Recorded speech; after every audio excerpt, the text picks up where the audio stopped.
Gracias. Buenos días, Presidenta.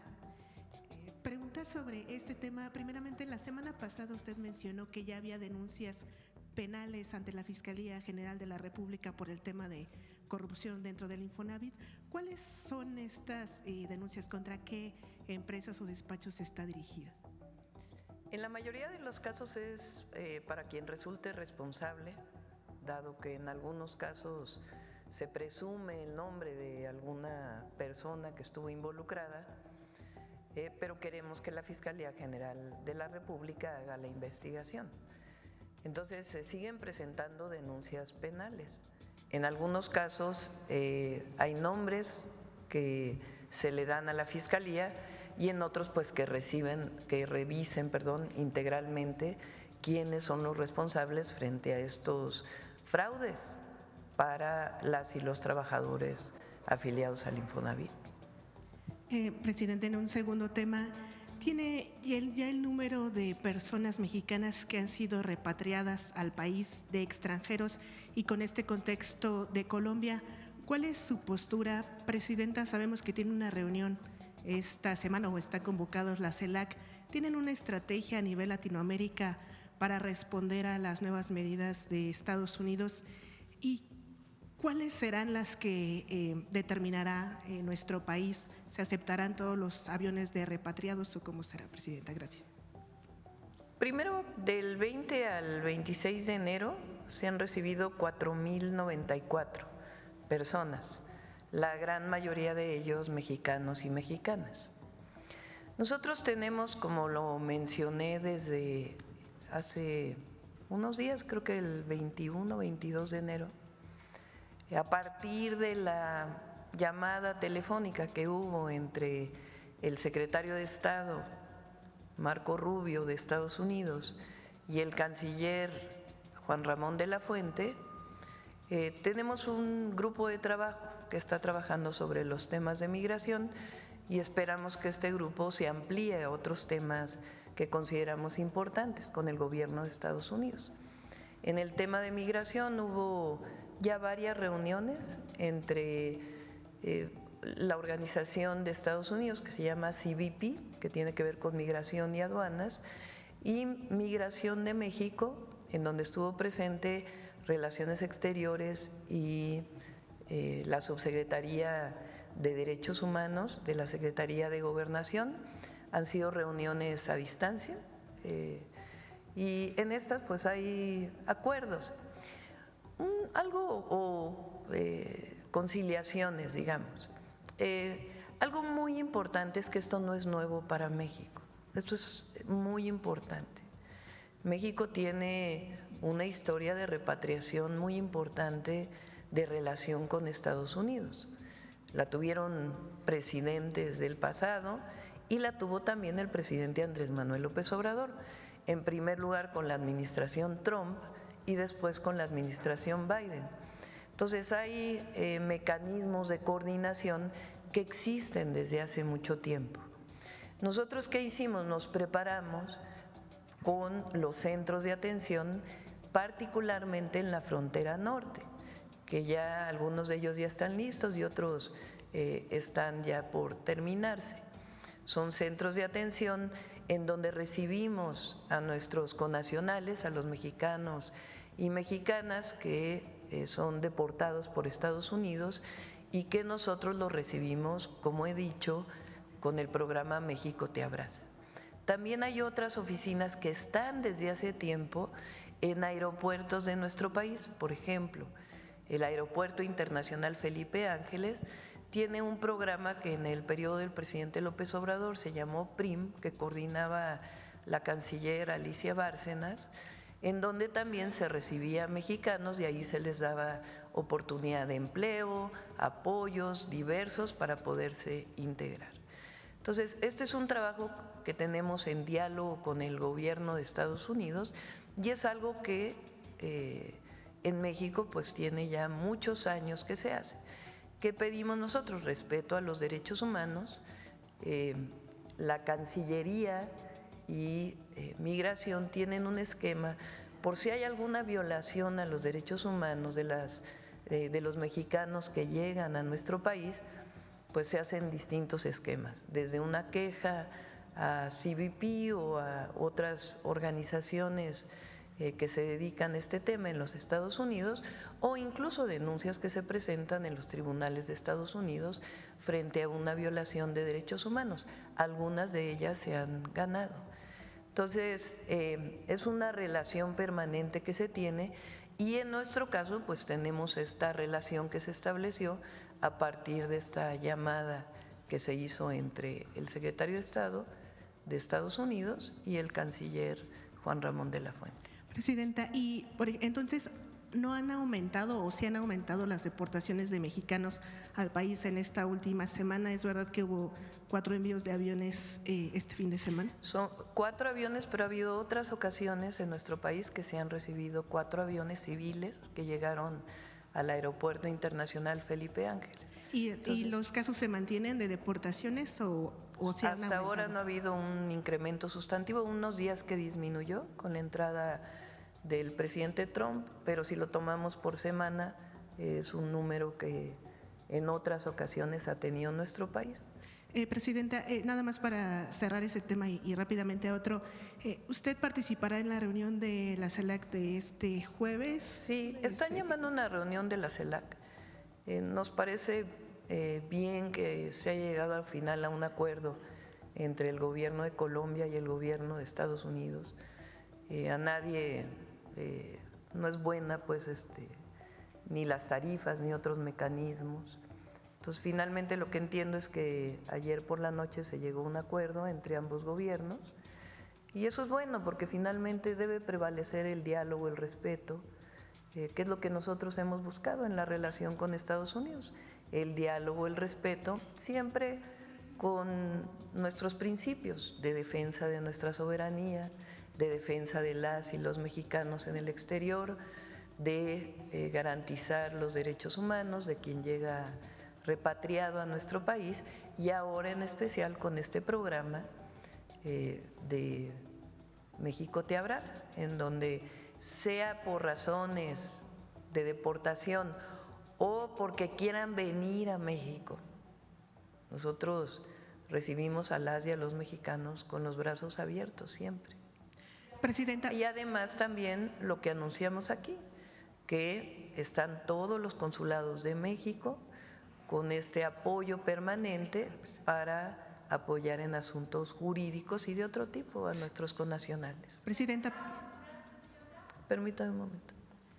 Presidenta, perdón, no me presenté, Angélica Guerrero del Financiero Bloomberg. Y ya por último, ayer marcharon en Sinaloa por el regreso de la paz a ese estado, incluso también pidieron la destitución del gobernador. ¿Qué es lo que usted opina, Presidenta, al respecto? Pues estamos trabajando en Sinaloa. Hay que decir y recordar las razones por las cuales se desató esta ola lamentable de violencia en Sinaloa. Hay que recordarla, y en su momento, cuando haya la posibilidad pues de que se asiente bien el gobierno del presidente Trump y que tengamos una relación más fluida, pues vamos a seguir insistiendo en esta explicación de cómo fue que se dio esta detención en nuestro país, que es el origen de esta ola de violencia. Y decirle al pueblo de Sinaloa que estamos trabajando todos los días, que sabemos y lamentamos la situación que están viviendo, pero que no solo es una preocupación, es una ocupación permanente. Llegaron más refuerzos a Sinaloa y estamos trabajando todos los días para construir la paz en Sinaloa, desde la garantía de la atención a las causas hasta la cero impunidad. Sobre el tema de la vigilancia y la presencia permanente protegiendo a las familias de Sinaloa. Sobre el tema del gobernador, Presidenta, lo continúa pues nosotros nuestra labor es ayudar como gobierno federal a proteger a las familias de Sinaloa. Ese es nuestro trabajo, nuestra labor. Había ahí algunas columnas como si fuera como antes, en donde la presidenta decidía a quién ponía, a quién quitaba. Esa no es la labor del gobierno federal. La labor del gobierno federal es apoyar a las familias de todo el país, construyendo la paz. Mañana vamos a dar el informe de seguridad con mucha responsabilidad de cómo cuáles son los resultados de estos, pues ya prácticamente 4 meses que llevamos al frente del gobierno. Hay una coordinación muy importante de las fuerzas de seguridad, de la atención a las causas que le hemos fortalecido y de la cero impunidad, y una coordinación muy importante con la Fiscalía General de la República, que ha sido muy importante en lo que vamos a presentar el día de mañana.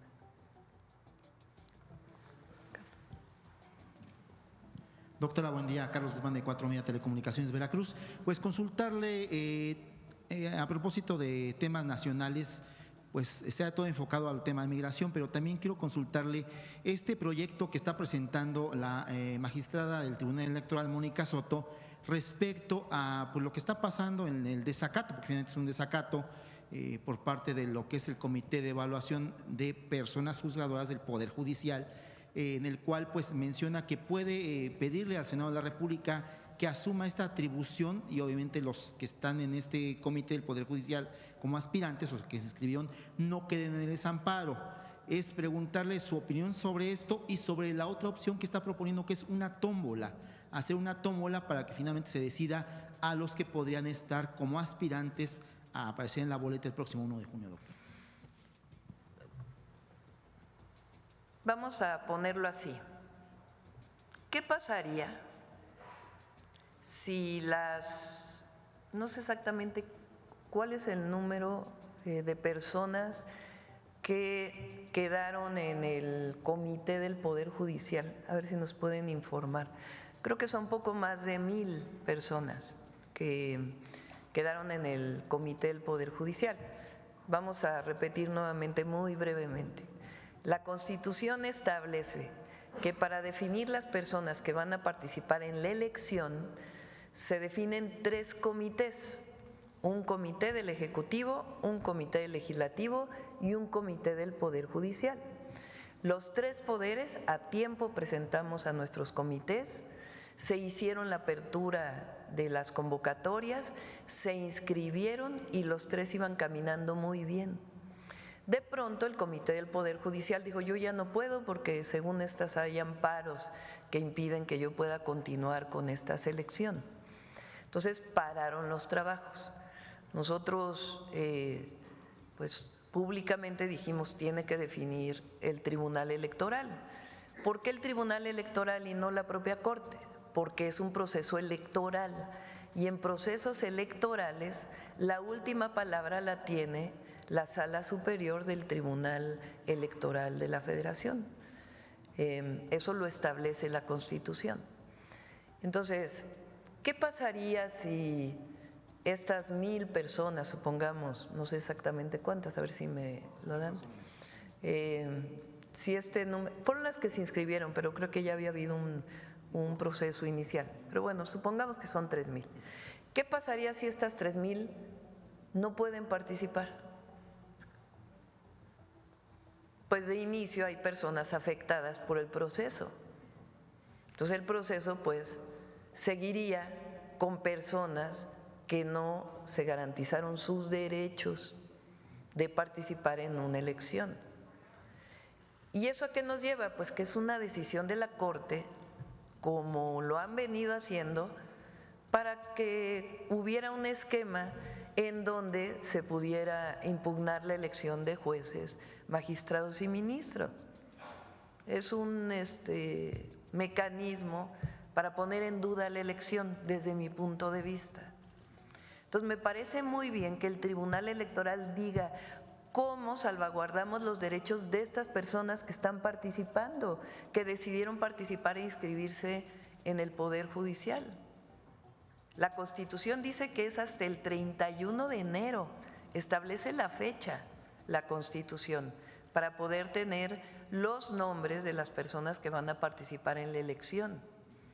Entonces, me parece muy bien que el Tribunal Electoral diga: bueno, si la Corte no quiere, pues que se vaya al Legislativo o al Ejecutivo, y al Legislativo un mecanismo que permita que se salvaguarden los derechos de las personas que se inscribieron en el Poder Judicial y que después no tengan un pretexto para decir que la elección no fue correcta o que tuvo algún problema. Entonces la Corte nuevamente quiere impedir la elección, pero la elección se va a llevar a cabo. Y qué bueno que el Tribunal Electoral está dando salidas para que se salvaguarden los derechos de quienes se inscribieron en el Poder Judicial. Pero la elección va a seguir porque es una decisión del pueblo de México. Que en México se elija el Poder Judicial por voto popular. Y ya el Instituto Nacional Electoral va muy avanzado en el proceso organizativo. Ahora quiso poner la Corte esto que desde el principio no he estado de acuerdo, pero pues qué bueno que el tribunal esté dando una salida. Ah, sí, son 3,805. Sí, es por el corte que quedan como de 6,000 y fracción la primera inscripción que se hizo un corte, justamente son 3,000 pues personas. son pocos días, pero pues que sea a partir de una decisión del Tribunal Electoral, está muy bien. Aprovechando que está por aquí el titular del Infonavit y temas de cuestión legislativa, el próximo 1 de febrero comienza lo que es el periodo ordinario tanto en Senado como en Cámara. Sacó el tema de la ley del Infonavit, es preguntarle, consultarle, ¿usted pediría a lo que es el Congreso de la Unión en lo general de que se resuelva este tema del Infonavit antes de que finalice febrero, viendo lo que presentaba el titular del Infonavit?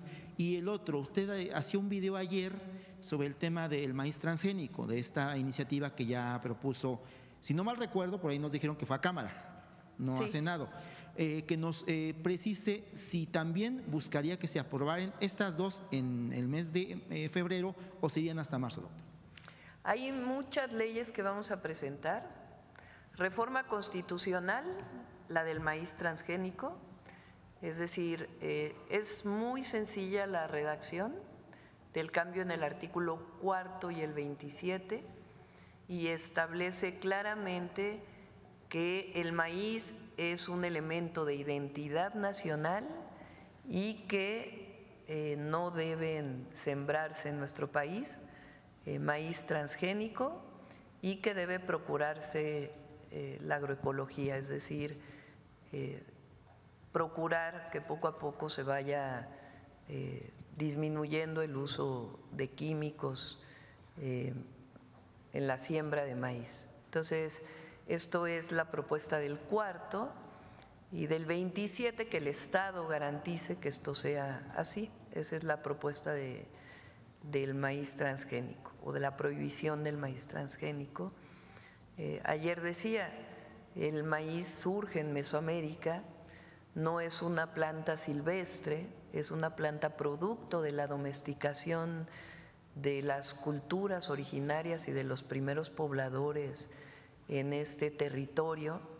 Es una planta que hoy se siembra en muchos lugares del mundo y es un símbolo de la identidad nacional por muchas razones, no solamente porque es el elemento fundamental de la alimentación de las y los mexicanos, sino que además es producto cultural de esta domesticación que se hizo de plantas silvestres, como es el caso del teocintle.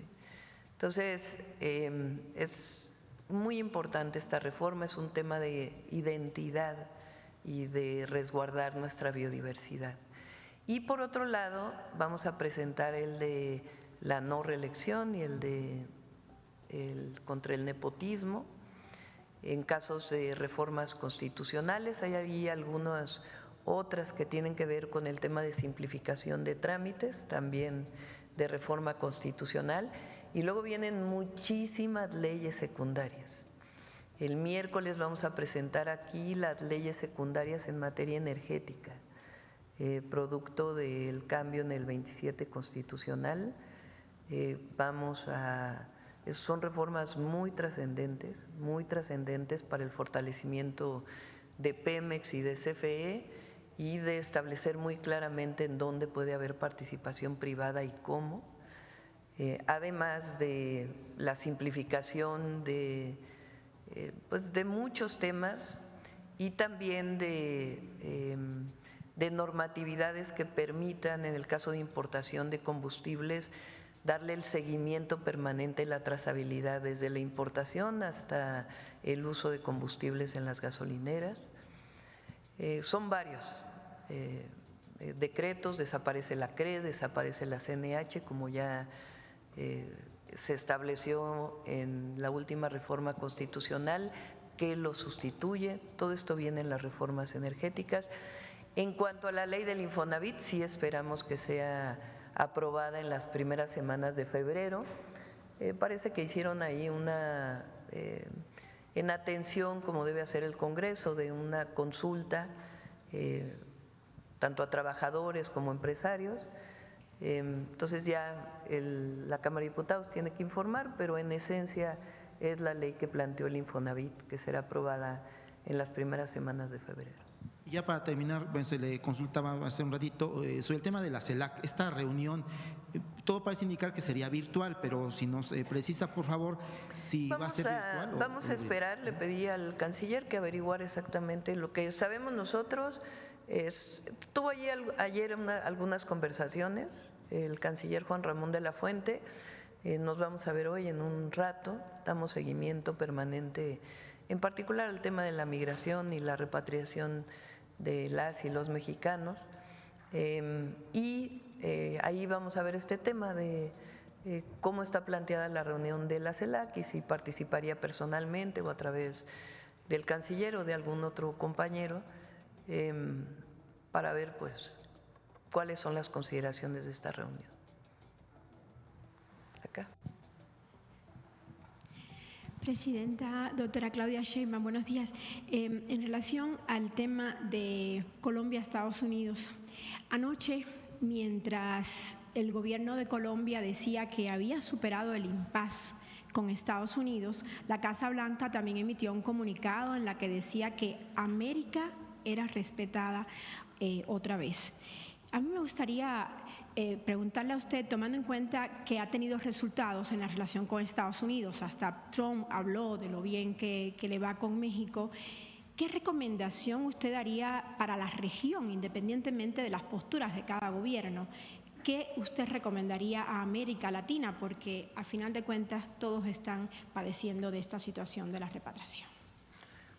No hago recomendaciones. Yo creo que cada país tiene su esquema de organización, de relación. Creo que lo importante, como lo dije desde el primer día, es actuar siempre con la cabeza fría, defendiendo la soberanía de cada país y el respeto entre las naciones y los pueblos. Eso es muy importante. Y con América Latina pues siempre vamos a mantener una relación. Nosotros tenemos un tratado comercial con Estados Unidos. Recuerden que nosotros tenemos, hay quien habla de 39 millones de mexicanos y mexicanas de primera, segunda, tercera generación en Estados Unidos. Somos países vecinos, la relación con Estados Unidos es especial. Ayer dije, ni México ni Estados Unidos nos vamos a ir a ningún lado. Y estamos obligados a tener una buena relación, siempre en la defensa de nuestra soberanía y del respeto a las y a los mexicanos, y siempre buscando pues la coordinación, el respeto mutuo, el diálogo entre nuestras naciones. Y con América Latina pues siempre nuestra solidaridad, nuestro apoyo, somos parte de esta región inigualable por sus recursos, por la cultura. Nos unen muchísimas cosas con América Latina. Entonces, pues más que recomendaciones, que no soy yo para dar recomendaciones, pues es establecer una relación de respeto entre las naciones, que además, por lo demás, es parte de nuestra Constitución y nosotros estamos siguiendo los lineamientos de la Constitución de México. Le preguntaba eso porque muchos expertos decían que lo sucedido ayer el final de la negociación entre Colombia y Estados Unidos no sentó un precedente muy positivo, que digamos, para América Latina.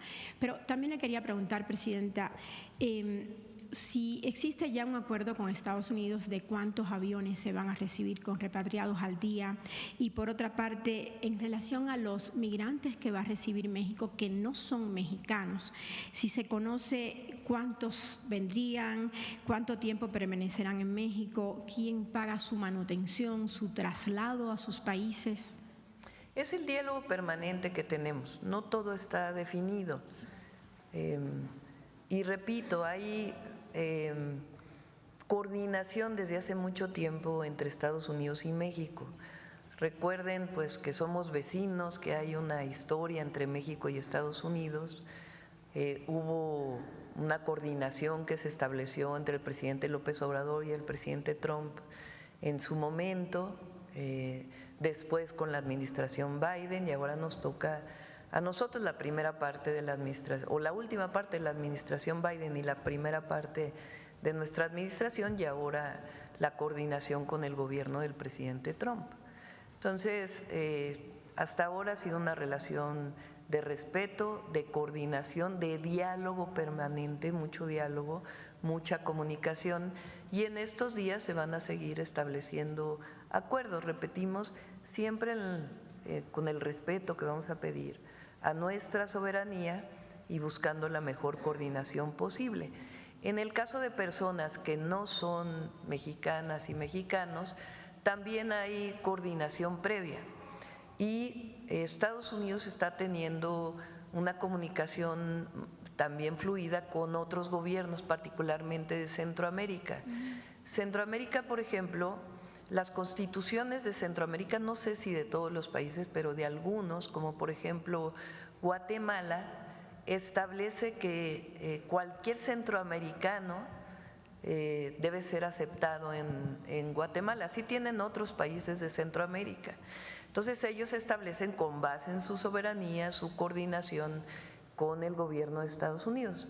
Entonces tenemos un mes de la toma de posesión del presidente Trump a la fecha, y estamos en diálogo permanente, y también ellos están en diálogo con los países centroamericanos. Entonces, no es que tengamos ya una coordinación totalmente definida, pero estamos en diálogo, que eso pues es fundamental y muy importante.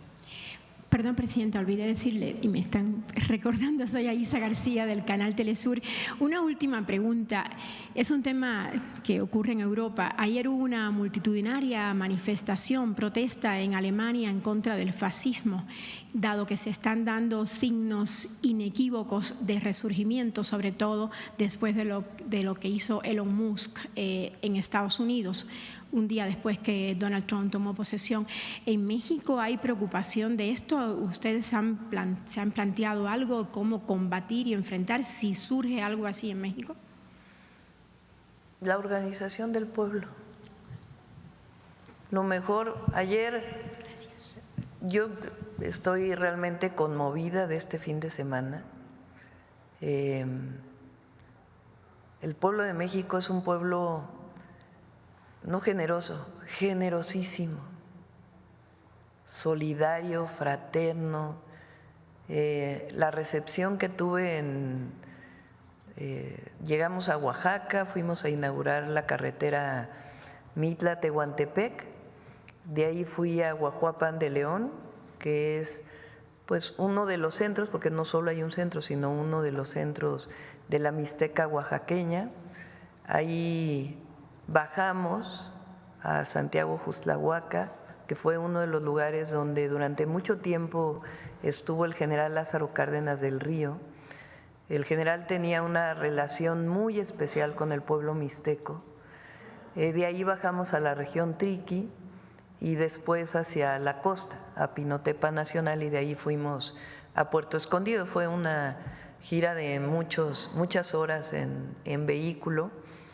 Mi interés mucho era ver los caminos, porque nos han hablado pues del mal estado de los caminos, y comprometerme. Además, hablamos, lo dije en los 100 puntos, pero hablamos de digamos, reinstalar la Comisión del Balsas que coordinó el general Lázaro Cárdenas del Río, y ahora le llamamos Plan General Lázaro Cárdenas del Río, que tiene a Michoacán, Guerrero, Oaxaca y una parte del Estado de México y Puebla.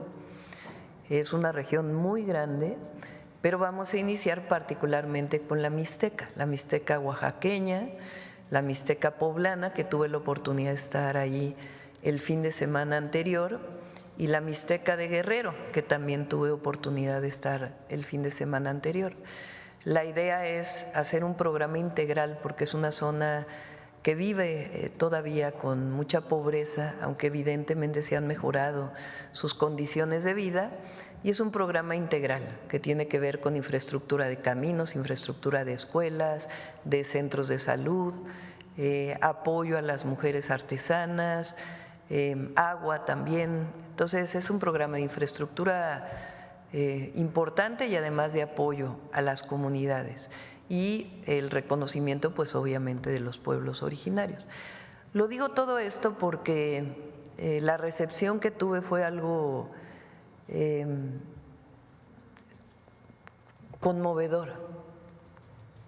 La verdad es que se salen las lágrimas de esta generosidad y de este recibimiento que tuvimos.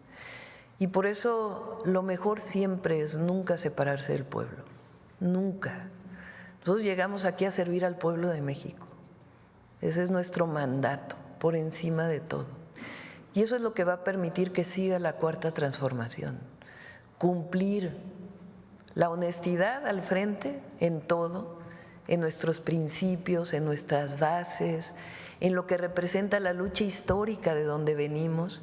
Todos los compañeros que están aquí hoy venimos de esta lucha. Nos conocemos con Octavio, con Edna, con Rodrigo, con Rocío, con todos, con Iván. El otro día decía que cuando fui vocera de la campaña del presidente López Obrador en el 2006, yo salgo del gobierno de la ciudad y me pide entonces el candidato López Obrador que pueda ser su vocera porque estaba toda esta campaña del peligro para México. Y entonces pues yo había participado en medios de comunicación, entonces no había las redes sociales que hay ahora, pues eran los medios comerciales esencialmente. Entonces salgo del gobierno y me entrenan 2 personas para poder hablar en los medios, que son Rosa Isela e Iván. En aquella época, cuando denuncia el candidato López Obrador en el 2006 aquellos contratos que había hecho el cuñado de Calderón, Hildebrando, ¿no? Zavala, con el INE, con la Secretaría de Energía, con quien trabajo eso para poder ser vocera de eso fue con Octavio Romero. Si nosotros venimos de una lucha con Edna cuando estábamos en el gobierno de la ciudad, que me tocó coordinar la construcción del 2.º piso, ahí en Onualco, en Alfonso XIII, que es la parte que está abajo de una parte del 2.º piso que da la vuelta, había muchísimas viviendas muy precarias y con quien me toca trabajar para hacer esas viviendas a través del Instituto de Vivienda es con Edna y con nuestro compañero que falleció ya y que queremos mucho, David Cervantes. Entonces, nosotros venimos de un movimiento social. Entonces, mientras no perdamos esos principios, las causas que dieron origen a nuestro movimiento, la defensa de nuestro pueblo, la cercanía con nuestro pueblo y el servicio al pueblo, y que el recurso público es para el bienestar del pueblo, y que la corrupción no puede tolerarse. Mientras sigamos con eso y en la cercanía del pueblo, la Cuarta Transformación va a seguir, porque no hay divorcio entre pueblo y gobierno, somos uno solo. Entonces eso es lo que tenemos que seguir haciendo. Todos los gobiernos estatales de nuestro movimiento, el gobierno federal, por supuesto gobernamos para todas y para todos, pero por el bien de todos, primero los pobres. Y eso es todo por hoy, amigos. Si te ha gustado este análisis, no olvides darle me gusta, compartir y suscribirte, porque necesitamos que más personas se enteren de lo que está pasando. ¿Qué opinas sobre todo lo que hablamos hoy? Déjanos tu comentario. Queremos saber lo que piensas y qué te gustaría que cubriéramos en el próximo video, donde seguiremos dándole duro a la política y sin pelos en la lengua. Porque en una nación donde estaba marcada por la incertidumbre, donde los mexicanos clamaban un cambio verdadero, un partido que nació del pueblo, pero con la fuerza y determinación de un huracán, llegó la Cuarta Transformación, donde no es solo una promesa, es una realidad que se vive día a día. Desde que AMLO asumió la presidencia, comenzó una verdadera revolución en la política y en las vidas de los mexicanos. Sus políticas de bienestar social, justicia económica y la lucha contra la corrupción han sido fundamentales para mejorar la calidad de vida de millones. Y ahora, luego de que una mujer transformó la Ciudad de México y ahora luchará para mejorar toda una nación, con un poder imparable, una visionaria que ha dejado su huella en cada rincón y ahora bajo el liderazgo de ella, la doctora y presidenta Claudia Sheinbaum Pardo, que se ha convertido en una pieza clave para esta transformación gracias al gran cambio que ha brindado para la vida de millones de mexicanos. México está avanzando hacia un país más justo, equitativo y con mayores oportunidades para todos, comprometiéndose con un gobierno para el pueblo y del pueblo. Y no lo decimos solo por decir, sino desde los cambios profundos y beneficios para millones de mexicanos. La presidenta no solo ha continuado con el proyecto de el expresidente Andrés Manuel López Obrador, sino que ambos comparten una visión de un México más justo, donde primero sea el pueblo, demostrándolo al implementar programas de bienestar para estudiantes, madres solteras, personas con discapacidad y todos aquellos que más lo necesitan, demostrando que la Cuarta Transformación sigue adelante. El gobierno de Sheinbaum ha demostrado que es posible hacer cambios profundos, con transparencia y sin corrupción, creando un México más sostenible, seguro y con mayores oportunidades para todos. No hay vuelta atrás en esta transformación, y lo que estamos viendo ahora es solo el comienzo de un futuro aún más prometedor para todos los mexicanos. No hay duda de que su gobierno ha presentado resultados positivos, mostrando compromiso con los mexicanos a largo plazo, priorizando el bienestar, teniendo transparencia y liderazgo. Ha demostrado que es posible hacer cambios y mejorar la calidad de vida de la población de quienes buscan un México más justo, sostenible y con mayores oportunidades para todos.